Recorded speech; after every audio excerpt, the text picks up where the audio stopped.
네, 지난 컨텐츠에서 시스템 트레이딩 실전편을 다루면서 저희가 뭐 시스템 트레이딩 신청법이나 뭐 샘플 전략 적용법 뭐 이런 거를 좀 알아봤는데 SD 경제연구소 이소담 본부장님을 모시고 딥러닝 트레이딩에 대해서 자세히 알아보도록 하겠습니다. 반갑습니다. 안녕하세요. 안녕하세요. 반갑습니다. 뭐 알고리즘, 시스템 매매, 딥러닝 뭐 이런 용어들은 많이 들어봤는데 저희가 뭐 정확하게 뭐다 설명하기가 좀 어려운 것 같아요. 최윤지 사회자님은 혹시 딥러닝에 대해서 들어보셨나요? 네, 딥러닝 워낙에 핫하니까 사실 아주 조금만큼은 알고 있는데 사실 공부하고 싶어도 어떻게 공부해야 될지도 모르겠고 근데 단어들은 정말 많이 들리잖아요. 여기서 이 딥러닝 트레이딩, 시스템 트레이딩, 알고리즘 트레이딩 이 세 가지의 각각의 차이점이 도대체 뭔가요? 제가 좀 이해하기 쉽게 예시를 들어드리면은 혹시 과장님 지인 중에 분당 사시는 분 계십니까? 예, 있죠. 네, 그 친구 보고서 성남 사네라고 하면 그 친구가 화를 내겠죠? 아니야, 성남 아니야. 에이, 성남시 분당이지 무슨 분당이야? 라고 분은 화를 내세요. 마찬가지로 저도 이제 송도를 살고 있는데 송도 사시는 분한테 인천 사시네요? 그럼 화를 내요. 굉장히 위험한 발언이에요. 근데 그게 제가 뭐 지역 비하하는 게 아니라 특색이 있잖아요. 성남의 특색이 있고 분당의 특색이 있는데 성남 안에 분당이 있고 인천 안에 송도가 있잖아요. 시스템 트레이딩 안에 딥러닝이 있는데 이게 그만큼 같으면서 굉장히 특색이 있는데 틀립니다. 범주 안에는 들어가요. 그래서 알고리즘 트레이딩이라는 것은 어떻게 보면은 우리가 컴퓨터를 활용해서 로직을 작성해서 그것을 이용해서 트레이딩을 한다라는 것이니까 이 안에 시스템 트레이딩도 들어가고 딥러닝 트레이딩도 들어가는데 사실 그동안의 그 시스템 트레이딩 같은 경우는 어떤 로직, 랭귀지라고 하잖아요. 그 어떤 프로그램마다 그 랭귀지를 가지고서 뭐 5일선 돌파하면 매수, 뭐 21선 이탈하면 매도 이렇게 직접 짜는 거라고 한다면은 딥러닝 트레이딩은 약간 좀 사람이 하는 것처럼 잠깐 죄송한데 이렇게 만약에 제가 이렇게 꼬집었어요. 아야. 아프잖아요. 이거를 시스템 트레이딩으로 한다면은 if 꼬집으면 아프다라고 했어요. 근데 제가 이렇게 때려요. 그러면 꼬집으면이라고 했기 때문에 이렇게 때리면은 안 아프단 말이에요. 근데 우리가 사람이 신경을 느끼는 것은 때리던 뭐 이렇게 건드리던 뭐 꼬집던 이게 신경이 전달되는 거잖아요. 특히나 이제 또 딥러닝 방식에서는 이렇게 사람이 생각하는 것처럼 내가 사람이 보고 판단하는 것을 모방해서 하는 것이 딥러닝 방식이에요. 그리고 내가 뭐 자전거를 탈 수도 있고 오토바이 탈 수도 있고 스포츠카를 몰 수도 있잖아요. 네, 그렇죠. 그거는 그 사람의 역량에 따라서 학습을 하는 거에 따라 다를 수가 있잖아요. 네. 헬기를 탈 수도 있고. 그럼 계속 그 사람이 학습하는 거에 따라서 역량이 높아지잖아요.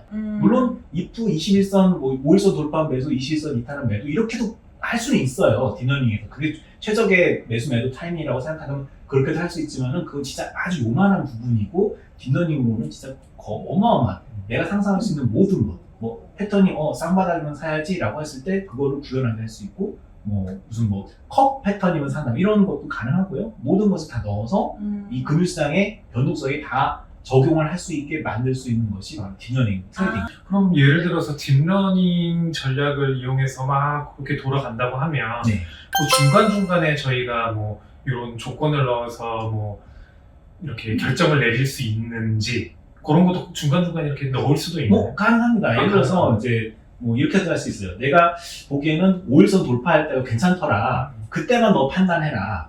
만약에 5일선 넘어서 얘가 쭉 가요. 쭉 가는데 왜 해선물이면은 한 200틱 수익 났는데 인공지능은 더 가야 돼 이러고 있는데 내가 보기엔 그만해 200틱이면 됐어. 200틱이면은 끊고 퇴근해라고 명령을 내릴 수도 있어요. 뭐든지 다 가능합니다. 시스템 매매와 딥러닝의 콜라보가 가능하잖아요. 그럼요. 가능하죠. 뭐 딥러닝과 마찬가지로 뭐 머닝머신 분석이다, 뭐 빅데이터 분석이다, 뭐 이런 얘기도 많이 나오고 있는데 그 차이점도 한번 짚어주실 수 있을까요? 네, 머신러닝, 딥러닝, 빅데이터 어떻게 보면 뿌리가 좀 같은데 지금 이제 많이 달라졌죠. 저도 예전에 처음 배울 때는 빅데이터로 배웠고 머신러닝으로 배웠는데 그 이후에는 이제 아마 우리가 알파고가 나왔던 게 2017년도인데 그 이후부터는 인공지능 딥러닝에 대한 얘기가 많이 나왔어요. 빅데이터는 어떻게 보면 많은 데이터들을 분석해서 그 중에서 공통된 거를 찾는다라고 보시면 될 것 같아요. 가장 쉽게 설명한다면 남자가 100명 있고 여자가 100명 있는데 이분은 좋아하는 음식이 뭐냐고 물었더니 여자들은 케이크를 많이 좋아한다고 하더라. 이런 식으로 하는 것이 그 빅데이터 분석이라고 한다면은 그런 식으로 계속 학습을 시키는 거죠. 100명한테 물어보고 적고 하는 굉장히 귀찮은 과정들을 컴퓨터한테 시키는 것은 머신러닝. 딥러닝은 어떻게 보면 약간 사람의 어떤 직관 그런 것을 연계해서 한다고 보시면 돼요. 그렇게 결과 나온 것을 학습시킨 것을 갖다가 놓고 쓸 수가 있죠. 예를 들면은 저는 중국어를 못하면 전 중국어 학원 한 3달이나 다니면 너무 어렵더라고요. 차라리 그러지 말고 그냥 통역을 쓰자라고 하면은 통역을 데려오면 이분은 학습을 하시는 모델인 거예요. 제가 그 모델을 이용해서 한국말을 했을 때 그분을 통해서 중국어 나오듯이 이렇게 활용을 하시는 것이 또 그 딥러닝의 강점이죠. 물론 머신러닝도 그렇게 할 수 있지 않나요? 라고 하시는데 약간 조금 더 사람이 생각하는 방식, 사람이 보고 판단하는 방식에 좀 더 가깝게 하는 것이 바로 딥러닝이라고 보시면 될 것 같습니다. 그 딥러닝 트레이딩의 장단점에 대해서 좀 알아볼 건데 우선 본부장님께서 생각하시는 딥러닝 트레이딩의 장점이 뭐가 장점. 있을까요? 이것만 공부해도 고칠 수가 있다. 왜냐하면 제가 시스템 트레이딩을 안 해본 게 아니거든요. 그런데 그걸 하면서 느끼는 게 뭐냐면은 이거 배워도 어디다 쓰나. 왜냐하면 그 랭귀지만 배워서는 다른 데 사용할 수가 없어요. 뭐 그냥 엑셀에도 쓸 수가 없는 거예요. 근데 너무 아쉬운 거예요. 이걸 공부하느라 힘을 드는데 어디에 쓰지? 그런데 인공지능 공부 쓸 때가 너무 많아요. 그렇죠. 너무 많아서 공부해서 헛될 일이 없다. 왜냐면 최신 기술이기 때문에 내가 답은 트레이딩에만 사용하지 않고 내가 하고 있는 사무 업무라든가 아니 내가 이직을 하겠다라고 할 때도 이건 충분히 가능하다. 왜냐하면 지금 인공지능 기술이 나온 게 얼마 안 됐어요. 2017년도에 그 지금 알파고 나오고 나서 굉장히 많이 변했기 때문에 지금 2022년도잖아요. 그 갭이 그렇게 크지 않습니다. 그렇기 때문에 지금부터 공부를 해도 인공지능의 강자가 될 수 있기 때문에 공부하면은 도움이 되는 것이 인공지능이다라고 그것이 가장 장점이라고 볼 수가 있죠. 하지만 또 어떻게 보면 우리가 간과하지 말아야 될 것도 있잖아요. 모든 것이.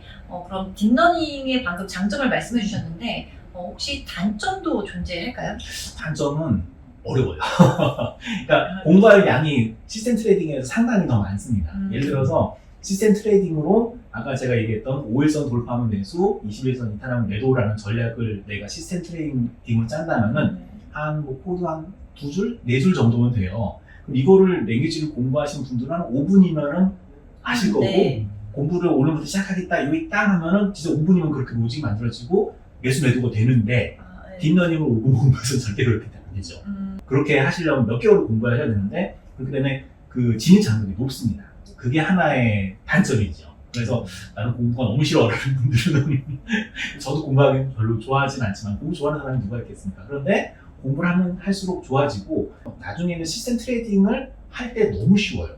마치 뭐 수학의 정석 고급편을 풀다가 초급편을 풀면은 이런 느낌이라고 할까요? 그래서 제가 이렇게 감히 말씀드릴 수 있는 거는 인공지능으로 이제 매수 매도에 대한 판단을 내리고 그 다음에 뭐 나중에 말씀드릴 API까지 연결해서 매매까지 연결해 줄 수 있을 만큼 그런 정도의 실력을 가지신 분들이면은 충분히 여의도에서 취업 걱정 안 하실 수 있습니다. 방금 언급하신 걸로 아마 많은 시청자분들 중에서 눈이 반짝반짝 하시는 분들이 있을 것 같은데요. 나도 그럼 하면은 여의도의 국대 연봉자가 될 수 있겠네! 라고 말이죠. 제 눈이 보이시나요? 최근에 이제 그 딥러닝 그리고 뭐 머신러닝 등을 토대로 해서 이제 퀀트와 연계를 하면 뭐 돈을 쓸어 담을 수 있다 막 이런 얘기까지 들려오고 있어요. 그만큼 딥러닝과 머신러닝이 많이 핫해졌다는 얘기인데 실제로 이 딥러닝을 퀀트 분석에 그 접목을 시킬 수가 있는 것인지 그리고 접목을 한다면 어떤 식으로 응용을 할 수가 있는지에 대해서 궁금합니다. 일단은 결론부터 말씀드리면 가능하다 이고요. 이거는 제 생각 혼자만의 생각이 아니라 월가에서도 지금 인공지능 쪽으로 많이 투자를 하고 있거든요. 기존에 그 사람이 하던 인력을 굉장히 많이 줄였어요. 그래서 개인 트레이더들, 프락팀 같은 게 거의 다 없어지고 다 지금 교체가 되고 있습니다. 그것은 그만큼 성과가 난다는 것이기 때문에 가능하다라고 말씀드릴 수 있고요. 그 퀀트라고 한다면은 이렇게 정의해야 될까요? 여러 가지 조건들을 철저하게 분석을 해서 이제 매수 매도에 대한 판단을 내린다라고 본다면은 충분히 가능하죠. 퀀트라는 것 자체가 80년도에 물리학자 분들이 냉전 시대 끝나고 나서 그 대거 월가에서 흡수가 됐거든요.